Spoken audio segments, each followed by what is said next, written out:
빌립보서 4장을 보겠습니다. 빌립보서 4장 10절에서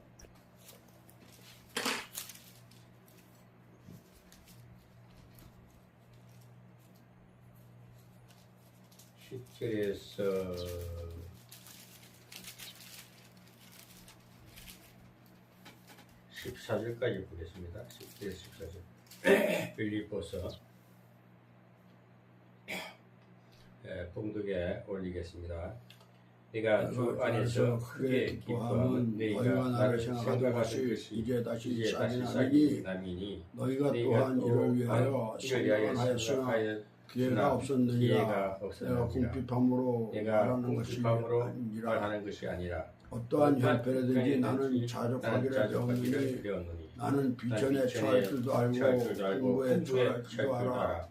모든 일 곧 배부름과 배고픔과 풍과 궁핍에도 처할 줄 아는 일체의 비결을 배웠노라. 내게 능력 주시는 자 안에서 내가 모든 것을 할 수 있느니라.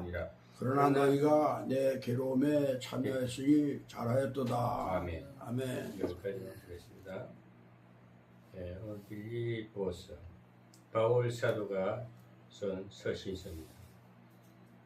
바울 사도를 잠깐 소개한다면은 율법주의자였습니다. 예루살렘 성전에서 늘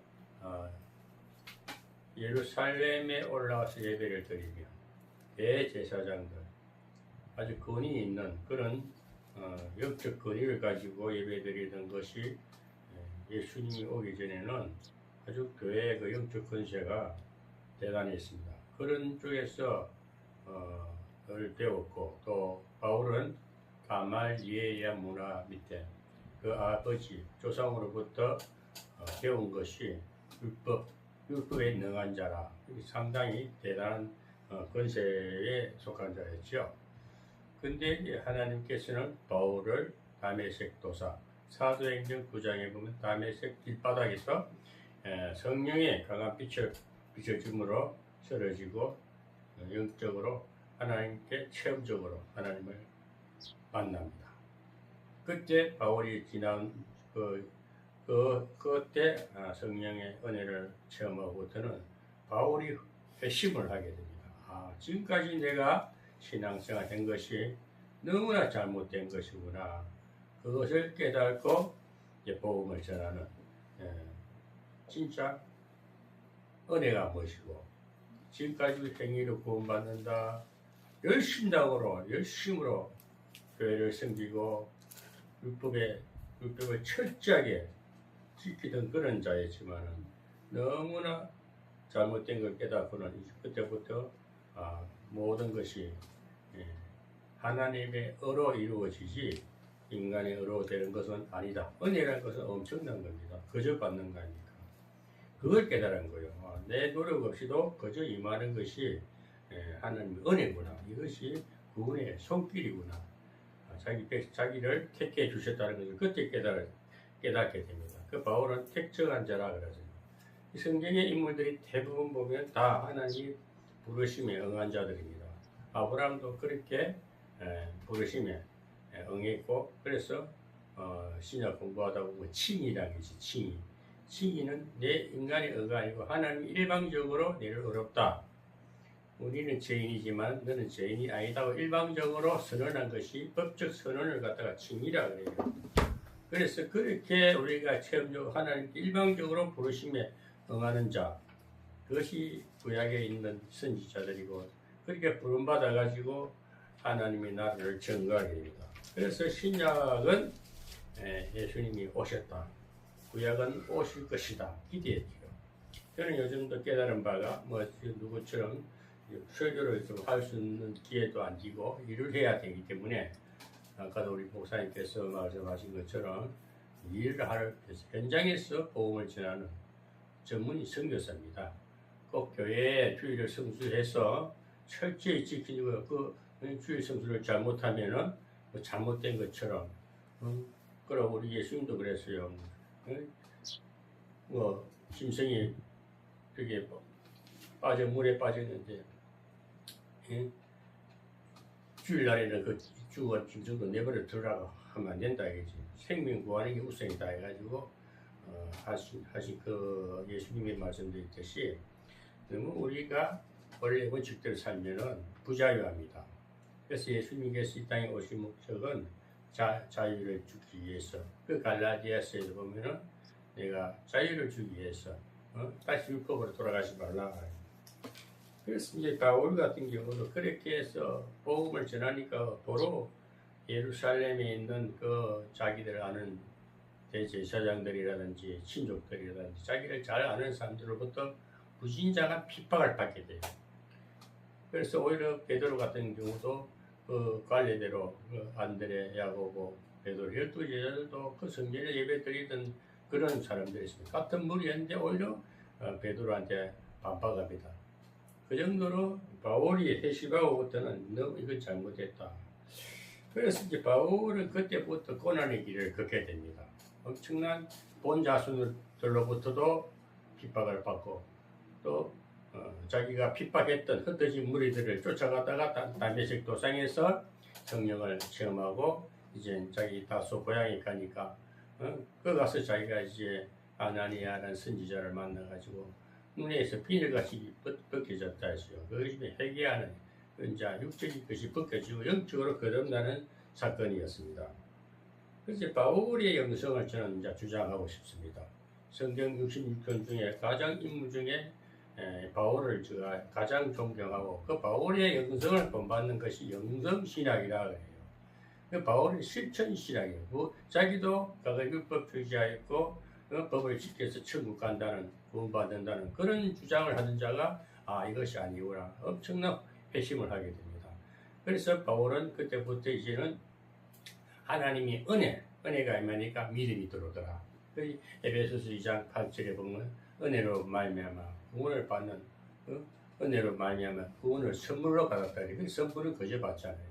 우리는 그저 하나님의 은혜, 그 택한 백성들은 어느 시점에 가면 세상에 굴러먹고 살다가 때가 되면은 하나님을 부르는 음성은 고난을 통해서, 질병을 통해서, 가난을 통해서, 물질의 분파를 통해서, 가정 파탄을 통해서 굉장히 인생의 위기를 느낄 때가 하나님의 음성을 듣는 하나님 부르심에 응답하는 시작입니다. 그래서 세상에 교만한 자들이 그렇게 잘 나가던 자들이 어느 날 보면 다 가난하기도 처참하게 됐을 때에 정말 어찌할 바 모를 때에 그때 이리 가도 저리 가도 친족을 찾아도 친구를 찾아도 재벌가를 찾아도 다 애매합니다. 그것이 제가 영성신학교 다닐 때에 목동에 다닐 때에 한 분 정성호라는 분이 계신데 그분이 지금 이마트의 가방을 납품합니다. 이분이 그 가방, 이마트 가방이 지금도 생산되어서 계속 납품 매장에 이마트 매장에 가면 그 가방은 중국에서 역수입에 들어오는 겁니다. 그게 큰 회사를 차려가지고 엄청난 사업을 잘하고 있는데 그분이 큰 회사를 하다가 다 망해버렸어요. IMF가 오면서 완전히 다 혈혈탄식이 되고 자기 말로 간증을 들어보니까 옥탑방에 앉아가지고 아무도 연락이 두절되고 아무도 찾지 않더래요. 그래서 그렇게 한때는 참 재벌 돈도 많았는데 하나님이 부르실 때는 확 불어버리더라고요. 그래 옥탑방에서 처절하게 있을 때에 어느 근사님이 생각나서 어느 근사님으로부터 전화가 왔더래요. 그분이 그럼 사장님 그러지 말고 어느 목사님을 찾아가세요 그랬대요. 그 목사님이 저 서석이신 박영렬 목사님인데 박영렬 목사님 한번 가서 인사드리세요. 그래 그분을 만나가지고 박영렬 목사님 앞에 상담을 하는데 자기 말로는 5시간을 앉혀놔놓고 얘기를 하는데 무슨 말을 하는지 몰라도 듣고 나니까 5시간 앉혀놔도 얼마나 한 사람한테 놓고 얘기를 많이 했는지 박 목사님 그분도 좀 특이한 사람이라 온갖 말을 다 했던가 봐요. 자기도 대고 우리 박 목사님 나보고 하는 자기 그래요. 근데 그 정성호 회장님이 하는 얘기가 다 들었는데 마음이 희열이 오더라고요. 마음이 희열이 오는데 딱 한마디 생각나는 게 중국가. 중국가 이 한마디는 생각이 나더라고요. 다른 말은 뭐 들은지 모르겠는데 그런데 중국 갈 여건도 아예 돈도 안 버는데 어떻게 중국을 갈까? 그런데 어떻게 이렇게 연결돼가지고 누구 손길래가 중국을 가게 됐는데 어마어마한 지금 중국 그 산둥성에다가 큰 산둥성의 성장이 인정을 하고 있는 그런 회사입니다. 그래서 지금 이마트에 지금 가방이 수십에 들어오고 있는데 제가 왜 이 말을 하냐면은 하나님이 부를 때는 위기를 주십니다. 세상 걸 다 버리게 합니다. 다 버리게 하고 처절했을 때에 그때가 하나님을 만나는 것입니다. 바울은 바로 그런 사람이었습니다. 기시에 등등했습니다. 고발장 들고 그 5가지 흩어진 그 예수 부활을 증거하는 자들을 잡으러 가다가 다메섹 도상에서 쓰러졌습니다. 그때 하나님을 만나고 큰 빛을 보고 만났는데 그 체험으로 끝나는 것이 아니고 하나님이 진짜 만나는 것은 모든 내 인생의 전환점이 바뀌었다는 겁니다. 너 자행위주의자, 율법주의자, 잘해서 천국 간다. 흑철자는 자가 이거 아니다. 구원은 하나님 전적인 은혜구나.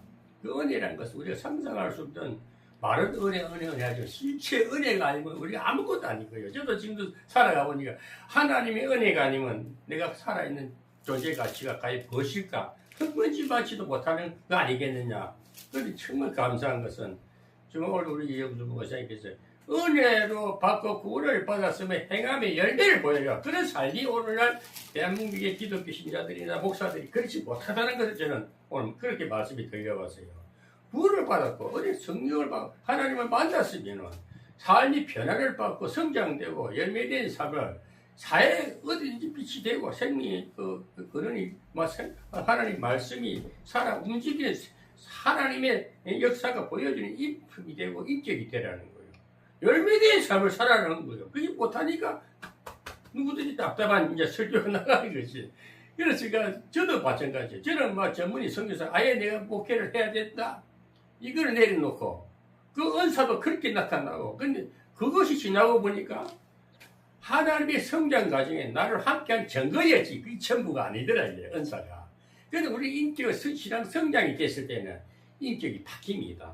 사람이 여유가 있고 아무리 환란 풍부한 나를 어떻게 공략해도 그걸 껐더니 아무렇지 않게 내가 받아 넘긴다는 거.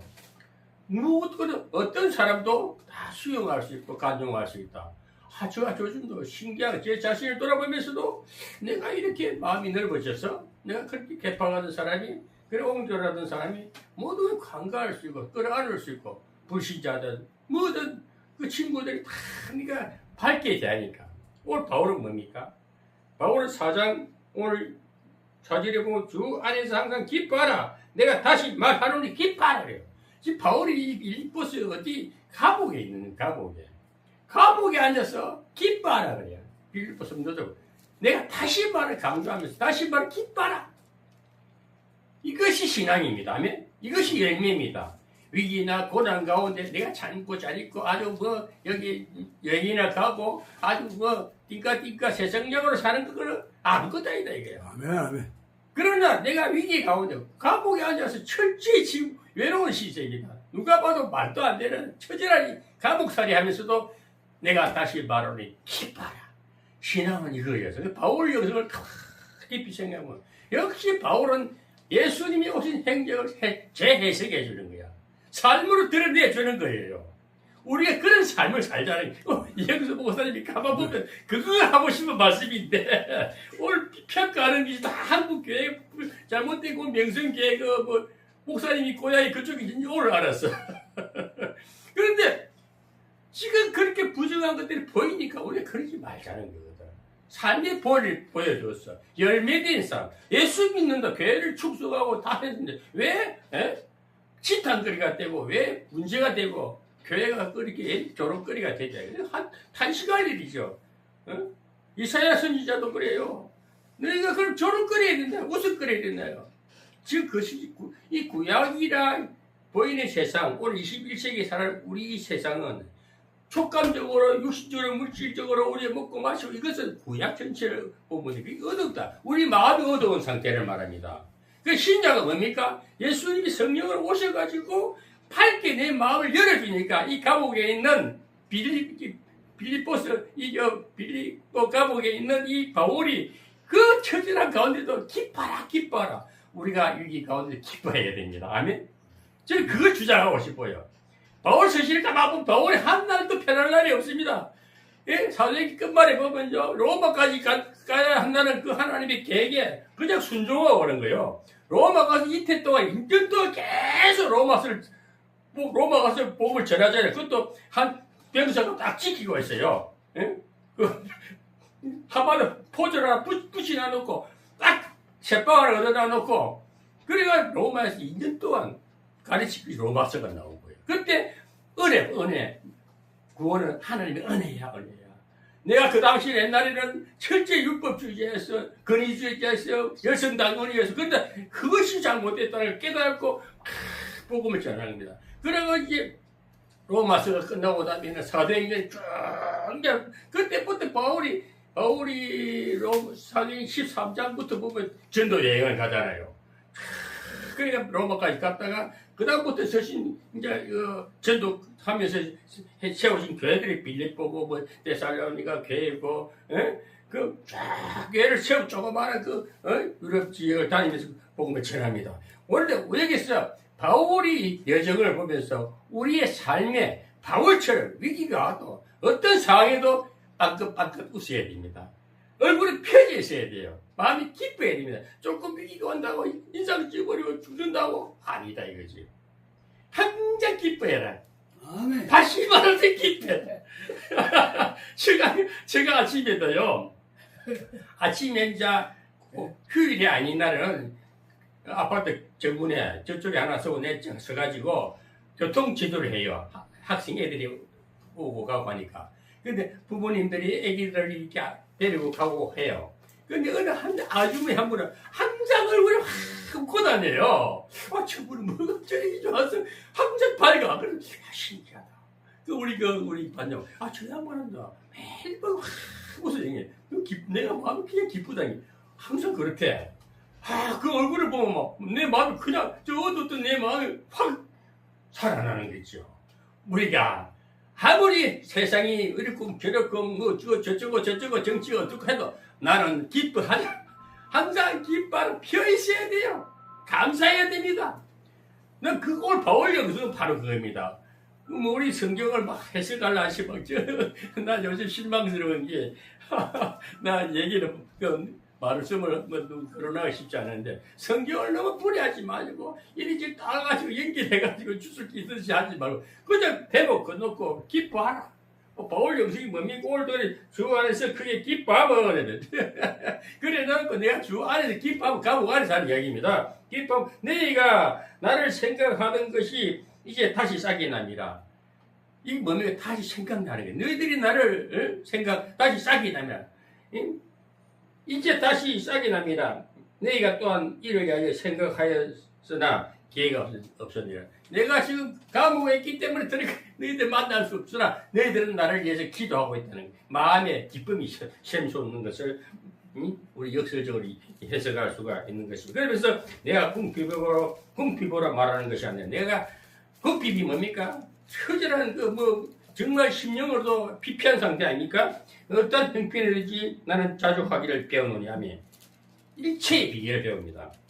나는 비천에 대해 처할 줄 알고 풍부함에 처할 줄도 알아. 모든 일 곧 배부른가 배고픈가 풍부와 궁핍에도 처할 줄 아는 일체의 비결을 배우노라. 아멘. 아멘. 일체의 비결을 배우노라. 그러면서 내게 능력 주신 자 안에서 내가 모든 것을 할 수 있는 내게 능력 누가 하십니까? 성령님이 함께 하시지 않습니까? 주님이 함께 하시지 않습니까? 내가 주 안에 있으니 모든 것을 할 수 있다. 아멘. 이 가능성. 항상 우리는 하나님이 가능성을 불어주실 때 능력을 발휘할 수 있는 겁니다. 그냥 내가 혼자 처절하게 옛날 기억에 잡혀가지고 어쩔 수 없이 한탄하고 있으면 되는 일이 없어요. 과거는 과거에 끝나버리고 내일 그날 괴로움 족하고 주님도 그랬잖아요. 내일 없는 내일 하고 오늘 내일을 향해 달려가는 한날 괴로움 그날 족하고 내일 소망을 가고 가요. 항상 성경은 소망에 그 베드로 전서라든지 쭉 이 가득 마지막에 계시록에서는 뭡니까? 천성을 한나는 방향을 완전히 열어놨잖아요. 그 계시록에 가봐야 또 보면 재앙을 갖다 드릴 때고 뭐 재림을 갖다 두려움을 주는 책이 아닙니다. 성경은 기쁨과 소망을 주는 거예요. 베드로도 예수 만나고 얼마나 그 처절함 그러면서도 항상 위기를 돌파하라. 응? 하나님과 함께한다. 늘 우리가 이 기독교 영성은 뭐 교회 아까 목사님한테 큰 교회 부러워할 거 없어요. 그거 제한 오히려 새로 가려져 있습니다. 저는 그래 보여요. 위기다 위기. 하나님이 영적 위기가 된 거예요. 그래서 우리는 비록 이 오두막살이 같은 이 조그만 장소에 여기 하나님이 함께 하시고 우리 삶에 함께 하시고 어디든지 주님이 성령으로 오셔서 함께 하시니까 우리 기뻐합시다. 오늘 이체의 비결 내게 능력 주시는 자 안에서 내가 모든 것을 할 수 있느니라. 아멘.